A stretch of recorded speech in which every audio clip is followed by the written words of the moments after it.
નમસ્કાર, આપ જોઈ રહ્યા છો ICB 24 ન્યૂઝ. જોઈએ આજના સમાચાર.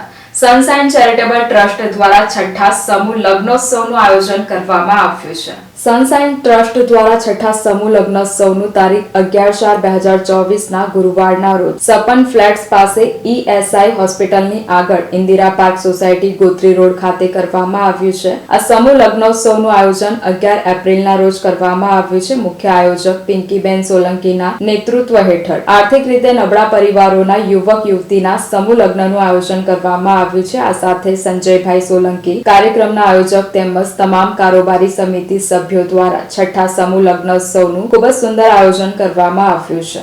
હું Pinky Solanki, sunshine charitable trust પ્રમુખ આયોજક. આ વર્ષે આપણે 11 એપ્રિલના રોજ સમૂહ લગ્નનું આયોજન કર્યું છે અને એમાં 14 જોડા આપણી સાથે જોડાયેલા છે. છેલ્લા 6 વર્ષથી અમે સમૂહ લગ્ન કરાવીએ છીએ. અમારું ટ્રસ્ટ છે સનશાઇન ચેરિટેબલ ટ્રસ્ટ. એ બાળકોના એજ્યુકેશન માટે, એમને જીવન જરૂરિયાત વસ્તુઓ, પછી ગરીબ દીકરીઓ જે મા બાપ વગરની દીકરીઓ છે, અમે એમના સમૂહ લગ્ન કરાવીએ છીએ.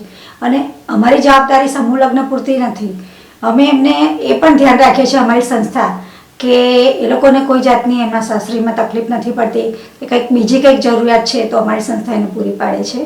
અને હું પિંકી સોલંકી એટલું નથી સનશાઇન ચેરિટેબલ ટ્રસ્ટમાં કામ કરતી, સમગ્ર મારી ટીમનો સાથ અને સહકાર છે, સમગ્ર દાતાઓનો સાથ અને સહકાર છે.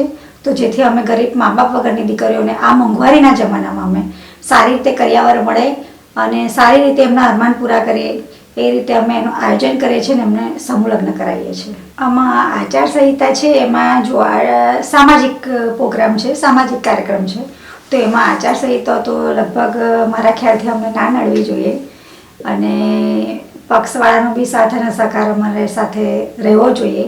કારણ કે આ ગરીબ દીકરીઓનો જે મા બાપ વગરની દીકરીઓ છે એમનું સમૂહ લગ્ન કરાવીએ છીએ અને આ સારું કામ છે, સેવાનું કામ છે, એમાં કોઈ અડચણરૂપ ના થવું જોઈએ.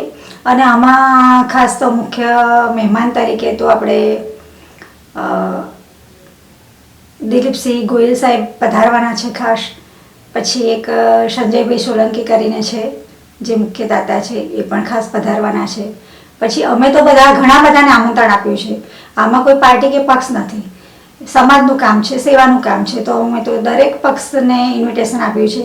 હવે જોઈએ છે કે દીકરીઓને આશીર્વાદ આપવા માટે કોણ કોણ આવે છે અને કોણ પધારે છે અમારે ત્યાં. વડોદરામાં ગોત્રી ખાતે મધર સ્કૂલ પાસે આ સમૂહ લગ્નનું આયોજન કર્યું છે, જે અમારું ઘર પણ છે ત્યાં, અને ત્યાં જ આપણે સમૂહ લગ્નનું આયોજન કર્યું છે.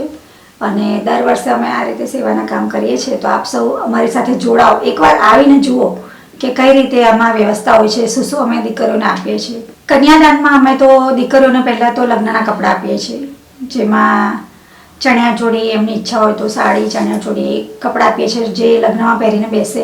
પછી દીકરીઓ માટે ચાંદીના મંગળસૂત્ર, ચાંદીના પાયલ, તિજોરી, પલંગ, ગાદલા, તકિયા સાથે. પછી સુટકેસ આપીએ છીએ, સુટકેસમાં 5-5 જોડી કપડાં આપીએ છીએ છોકરીઓને. પછી પંખા આપીએ છીએ. પછી દાતાઓ તરફથી ટીવી અમુક વાર આપવામાં આવે છે. અને સ્ટીલનું વાસણ મૂકવાનો ઘોડો, એમાં થાળી, વાટકી, ગ્લાસ, તપેલી, આ બધું. એટલે મતલબ ઘર વખરીની તમામ ચીજ વસ્તુઓ. અને દીકરીઓ માટે પગથી માથા લગીનું અમે વસ્તુ આપીએ છીએ. અને છોકરાઓ માટે અમે જે વરરાજા છે એમના માટે સારી રીતે વરઘોડો નીકળી શકે એના માટે બેન અને બગીની વ્યવસ્થા પણ અમારા ટ્રસ્ટ તરફથી કરવામાં આવે છે. અને બીજું ખાસ કે અમે કોઈ માણસોને જમવા માટે લિમિટેશન નથી રાખી, અનલિમિટેડ માણસો અમારા ત્યાં આવે છે.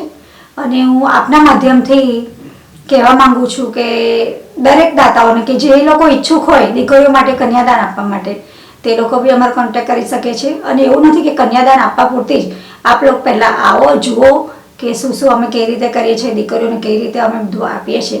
પછી આપની ઈચ્છા થાય તો આપ આવો ને ત્યાં આપો.